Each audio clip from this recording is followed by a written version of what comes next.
Hello viewers, আজকে যে দেশ সম্পর্কে জানাবো যেখানে ভার্জিন বা কুমারী মেয়েদেরকে পূজা করা হয়, যেখানে একজন মহিলা একের অধিক বিয়ে করতে পারে এবং প্রত্যেক স্বামীর সাথে সময় কাটাতে পারে।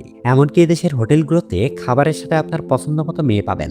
শুধু তাই নয়, এদেশে আপনি ঘুরতে গেলে দেখবেন অনেক মেয়ে আপনাকে বিয়ের প্রস্তাব দিয়ে দিবে, যা অন্য কোনো দেশে আপনি পাবেন না। তাই রাতের প্রেম ভালোবাসার স্বাদ গ্রহণ করার জন্য হলেও দেশটিতে প্রতি বছর অসংখ্য পর্যটক ভ্রমণ করতে আসে।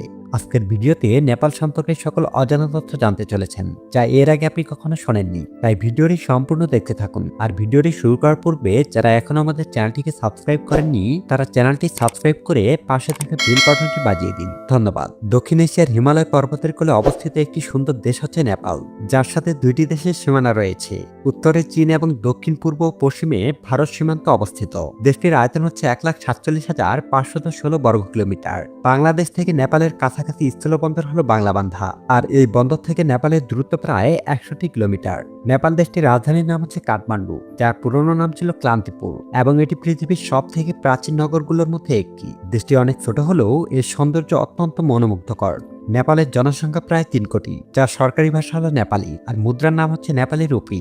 নেপাল দেশটি বহুজাতিক ও বহুধর্মীয় একটি দেশ, তবে হিন্দু ও বৌদ্ধ ধর্মের অনুসারী সব থেকে বেশি। এই দেশটির বেশিরভাগ বিবাহ অ্যারেঞ্জ ম্যারেজে হয়ে থাকে, এবং বিবাহের দিন এবং বিবাহের পূর্বে দুলহা এবং দুলহান একে অপরের সাথে দেখা করতে পারে না। এই দেশে এমন কিছু জনজাতি রয়েছে যেখানে একজন মহিলার অনেকগুলো স্বামী থাকে এবং তারা সকল স্বামীর সাথে রাত কাটায়। নেপাল একটি স্থলবিশিষ্ট দেশ। দেশটি 3টি অঞ্চলে বিভক্ত।